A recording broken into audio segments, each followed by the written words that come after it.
Section 3.6, solving proportions with cross products. Today we're going to be getting into more complex proportions, and so we're going to learn this technique, which is called cross products, to help me to solve them.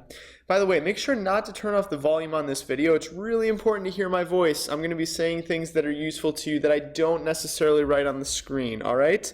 Although, I guess, in theory, if I'm saying this, those of you that already have turned the volume off won't hear the warning. Anyway, moving on. Here's our first example, and this is going to be an easy example to start. This is a proportion like what we did in the video from last night.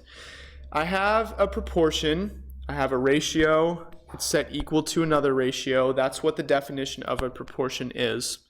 And I talked about yesterday, the way I can get rid of this divided by 4 is multiply by 4, right? So I can cancel, I'm left with just x on the left-hand side. And on the right-hand side, I have some fraction multiplication to do. 4 over 1, I can pre-reduce here to 3 over 1. So that gives me 24 over 3, and 24 over 3 is 8. So that's my final answer, x equals 8. I want to show you something though, and that is this. If I could multiply by 4 to cancel it on this side, and then multiply by 4 over here. So if that's a way to cancel 4, couldn't I also do the same thing with 12? So if I was multiplying both sides by 12, wouldn't it cancel the 12 here, and I would be left with just 24 on that side? Now, why would you want to do that, you're asking? Well, didn't it kind of cancel the fraction? Like, I no longer have a fraction on this right-hand side because I multiplied by 12. So here's what I want to do. I'm going to multiply by 4. That will cancel it here. I'm also going to multiply by 12, and that's going to cancel it here. So I know this looks messy, but let's think about what happened. I canceled the 4. And so I'm left with x. But on the other side, I also multiplied by 12, so now it's 12x. Also, I multiplied by 12, so this 12 is canceled. But on the other side, I multiplied by 4. 24 times 4 is 96. Do you see what happened here? I multiplied the 12 to the other side, so I have 12x. I multiplied the 4 to the other side. 4 times 24 is 96. This is a cross product. See how it's making a cross here? And the reason it works is because I've canceled things. To finish out this problem, I would just divide by 12, and 96 divided by 12 is 8, which I already knew was my original answer. I'm going to be using this cross product in more complicated examples. And if you didn't quite get it there, let's look at how it works over here. Here, x is on the bottom of the fraction. And that makes it really difficult because if I multiply by 8 here, that's what students are tempted to do. But let's think about the fraction multiplication. Does multiplying by 8 really cancel the 8? No, it's 64, right? Multiplying top times top and bottom times bottom, I'd get 64 on top. That doesn't cancel the 8. So that's kind of weird.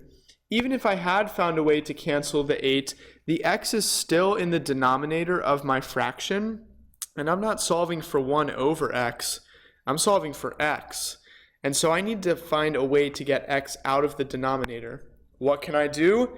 Use cross products. If I multiply both sides by x, it will cancel here, and it will end up being on the top of the fraction on the other side. In other words, how we can think about it is multiplying x to the other side. So x times 6 is 6x. And I'm going to do the same thing with the 15. If I multiply both sides by 15, that cancels here, and now it's on the top of the other side. Or, in other words, the way you can think about it is multiply 15 across. 15 times 8 is 120. And to finish off this problem, I divide by 6, so x equals 20, and notice x was on the top of the fraction here, so I'm good to go. I really have solved it. Awesome. Let's keep on going with the more complicatedness. Here, I have x on the bottom of both fractions, and not only that, but it's really complicated here because I actually have x minus 3 in the denominator of the fraction. Did you see how my pen made a little speech bubble? I kind of like that. It's like an upside down speech bubble. Like if somebody was saying from up here, he's like flying like x minus 3, he's speaking down at it. Anyway, moving on. So I have x minus 3 in the denominator of the fraction. I have that flying guy, he's dead now. I also have x on the bottom of a fraction. Let's use the cross products. I can multiply x to the other side, and that will cancel it. So 8 times x is 8x. I can also multiply x minus 3 to the other side. So I have 4 times all of the x minus 3. So make sure to put it in parentheses. It's not just x minus 3. I'm multiplying 4 times that whole thing. So put it in parentheses. And now here's an equation that I can solve. Again, I used cross product to get here, but now I need to use some other equation solving techniques. I have parentheses introduced. Let's kill those with the distributive property. That leaves me with 4x minus 12 equals 8x.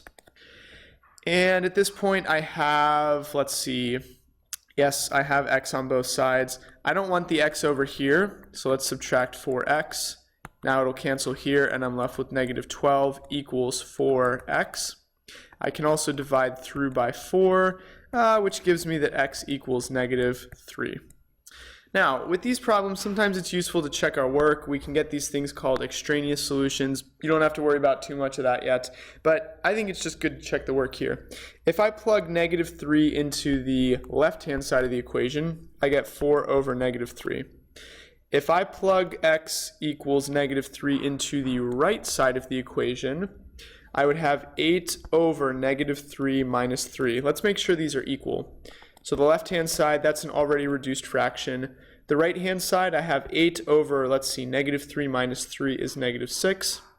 Doesn't this fraction reduce to 4 over negative 3? So I have 4 over negative 3 on both sides. Okay, check. I know that my x is correct. Awesome. Last example, oh, I still have fractions. Hey, I still know how to do the cross product, right? I can multiply 4 to the other side. That gives me 4m. Remember, if I have something that's 2 terms, it's really helpful to put it in parentheses. Many of you will forget to do this. You will forget to put the parentheses. Do not forget. Never forget. Never forget those parentheses. Never. I'm multiplying 5 to the other side, and it's 5 times parentheses m minus 6. So as with the last problem, let's do a little distribution. That gives me 5m minus 30. I have 4m on the left-hand side. I need to subtract 5m from both sides. That gives me negative 1m equals negative 30. So finally, I'll divide through by negative 1 to give me that m equals 30. Done. And you could check your work and plug back in. That's the right answer though, I promise. Actually, let's just check it real quick. We'll see how this works out. So on the left-hand side, I have 30 over 5. Well, that's 6, right? On the right-hand side, I have 30 minus 6 over 4. I know 30 minus 6 is 24. And 24 divided by 4 is 6. So nice, both sides are equal. Cross products are really, really helpful. Here's your summary. Cross multiplying only works when solving proportions. Do not attempt to do it while multiplying fractions. Remember, multiplying regular fractions, still top times top, bottom times bottom. When you use cross multiplying is when there's an equal sign in between. So something like this, I can make use of the cross multiplication because it's canceling things. It works because you're canceling the division that's taking place. Thanks for watching, guys. Cheers.